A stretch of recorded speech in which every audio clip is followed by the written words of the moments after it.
প্রিয় দেশবাসী, আমাদের দেশের জনগণের মৌলিক অধিকার কয়টি?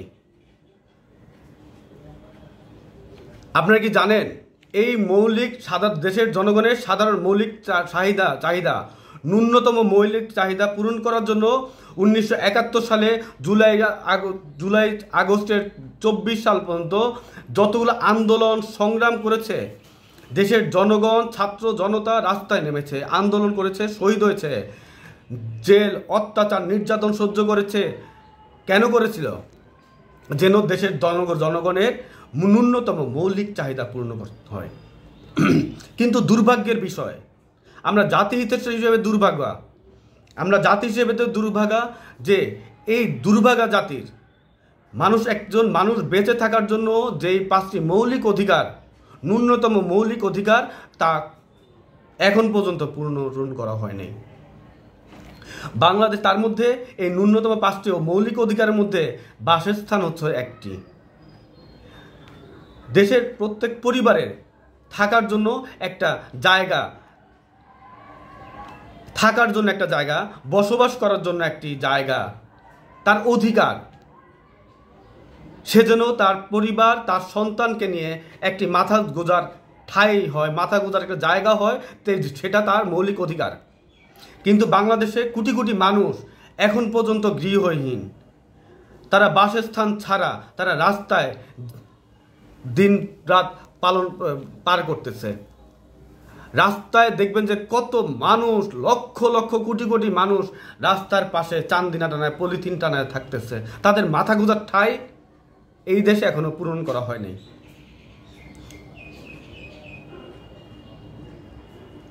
তাহলে এই দেশের তো সবাই এই দেশের জনগণ। এদেশের একজন গরিব, মজুর, দিনমজুর, নিম্নবিত্ত, উচ্চবিত্ত, মধ্যবিত্ত প্রত্যেকেই এই দেশের নাগরিক। যদি একটি কথাই আছে যে যার আছে তার ভুরি ভুরি আছে, যার নাই তার কিছুই নেই। এটা আসলে দেশের জনগণের দোষ নয়, এটা রাষ্ট্র কাঠামোর দোষ। কারণ রাষ্ট্র কাঠামো যার আছে তার জন্যই সব কিছু করে, তাকেই রাষ্ট্রীয় সুযোগ সুবিধা দেয়, কিন্তু যার নাই তার কাছে রাষ্ট্রীয় সুযোগ সুবিধা পৌঁছায় না। প্রিয় দেশবাসী, আমি মোহাম্মদ জহিরুল আলম সৌরভ। আমি বিশ্বাস করি এদেশের আমার মাধ্যমে আল্লাহ সেই সুযোগ আমাকে আল্লাহ মহান রব্বুল আলামিন সৃষ্টিকর্তা আমাকে সেই সুযোগ দিয়েছেন এবং দেশের জনগণ আমার পাশে আছে। আমি জনগণের বাসস্থান এবং গৃহের নিশ্চয়তা দিব। কোনো একটি পরিবার গৃহহীন থাকবে না, বাসস্থান ছাড়া থাকবে না। কারণ আমি বিশ্বাস করি একটি পরিবারের থাকার জন্য অনেক জায়গার প্রয়োজন নাই।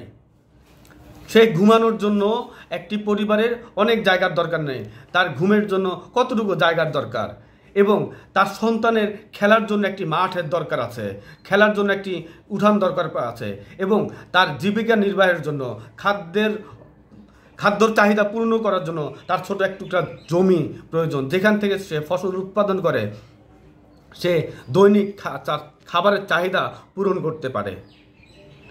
দেশের জনগণের চাহিদা এতটুকু। দেশের জনগণ, আমাদের দেশের সাধারণ মানুষ অনেক বেশি কিছু চায় না যে আমার চাই এটা করে না।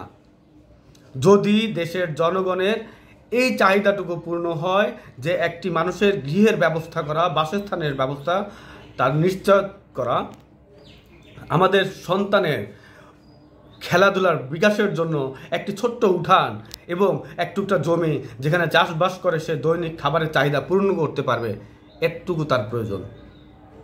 আমি মোহাম্মদ জহিরুল আলম সৌরভ, আমাদের বাংলাদেশ পার্টি, আমি দেশবাসীর কাছে অঙ্গীকারবদ্ধ এবং আল্লাহর নামে শপথ করছি, যদি মহান রব্বুল আলামিন আমাকে সেই সুযোগ দেয় এবং দেশের জনগণ যদি আমার পাশে দাঁড়ায়, তাহলে আমি দেশের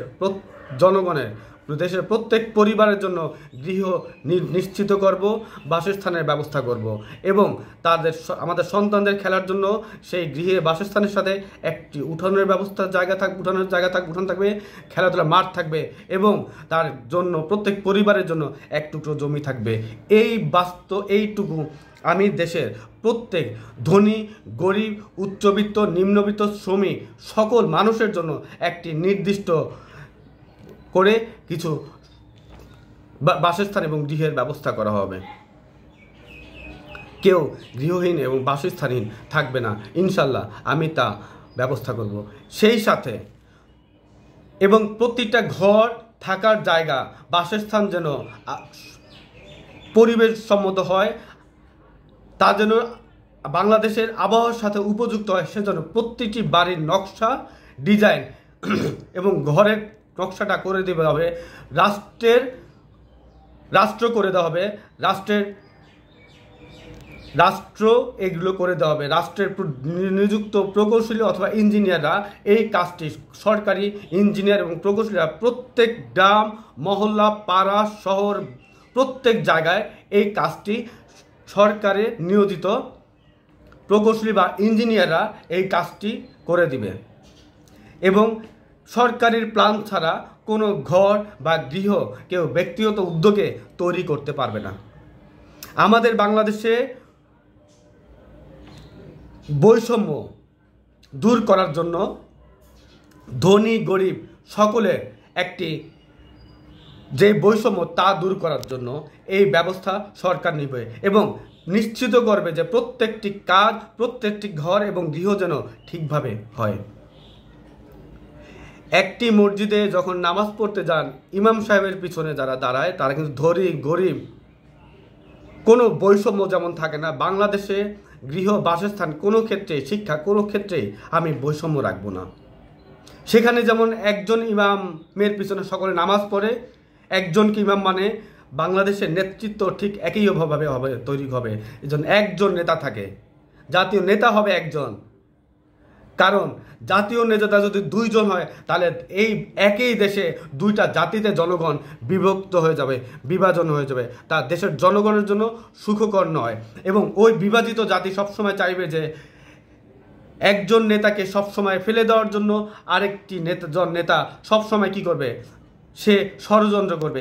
এই ষড়যন্ত্রের হাত থেকে বাঁচার জন্য দেশের জনগণকে ঐক্যবদ্ধ হতে হবে। কারণ তারাই চায় যে একজন খাবে, একজন খাবে না।